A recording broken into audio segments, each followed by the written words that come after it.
Non, le soja n'est pas dangereux et ce n'est pas un perturbateur endocrinien. Il y a l'ANSES qui a publié un rapport il y a quelques semaines sur le soja et qui recommande de limiter sa consommation. Depuis, ça fait polémique et tout le monde diabolise le soja. Faut savoir que le soja, il contient des phytoestrogènes et plus particulièrement des isoflavones.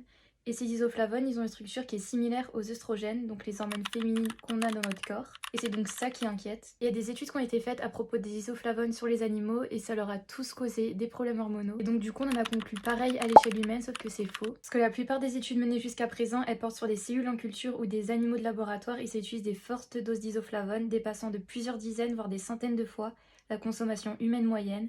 Et de telles doses, elles sont impossibles avec l'apport alimentaire général. Donc les données, elles peuvent pas être extrapolées à l'échelle humaine, ça n'a pas de sens. Et en plus, on n'a pas le même métabolisme que les animaux, donc les isoflavones, ils auront pas le même impact sur nous. Et en plus, il y a plusieurs études qui disent justement que les données probantes, elles ne permettent pas de classer les isoflavones comme des perturbateurs endocriniens. D'autant plus que le soja, il a énormément de bienfaits sur notre santé. Il a un effet bénéfique dans le cas de maladies endocriniennes telles que le SOPK, peut aussi réduire le risque de cancer du sein. Enfin bref, il a énormément de points positifs sur notre santé hormonale. Donc ça sert à rien d'avoir peur du soja, faut vraiment le traiter au même titre que les autres légumineuses parce que oui, genre c'est une légumineuse et on n'a pas peur des haricots rouges ou des pois chiches, donc ça sert à rien vraiment d'avoir peur du soja. Et vraiment, il y a qu'en France où c'est diabolisé, dans les autres pays, il y a plein de personnes qui en mangent et il y a aucun problème.